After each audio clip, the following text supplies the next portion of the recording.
My name's Suzanne Sterling, and in this discussion about finding our voice, many of us often come up against deep emotion or deep shutdown when we think about speaking our truth or living our truth.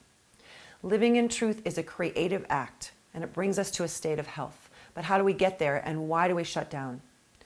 Well, if you were raised in an environment where there was excessive criticism, where there was verbal abuse, where there was physical abuse, where there were lies, or where you were told that you had to keep secrets, the self-protection mechanism of the body goes into shutdown.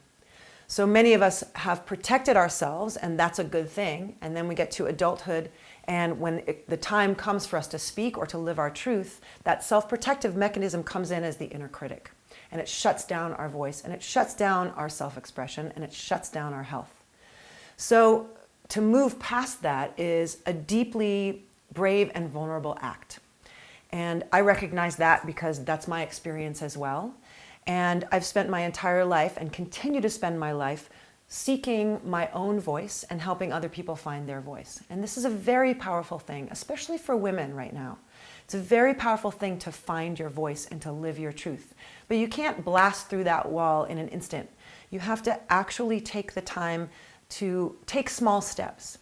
So practice speaking your truth first and foremost to yourself. Where is your truth? What is your truth? Journal it down, write it down.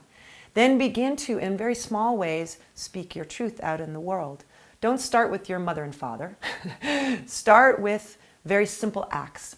And then get more and more used to the freedom that comes from living in that state of truth. Truth itself is a resonant field. When we live in it, it starts to become us.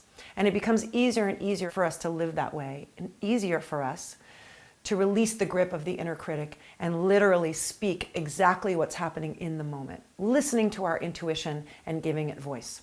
So take small steps toward knowing and speaking your truth in the world, and that will feed itself, and that will grow, and soon you will shift into someone who lives all the time in that truth and speaks all the time in that truth. Namaste, and blessed be.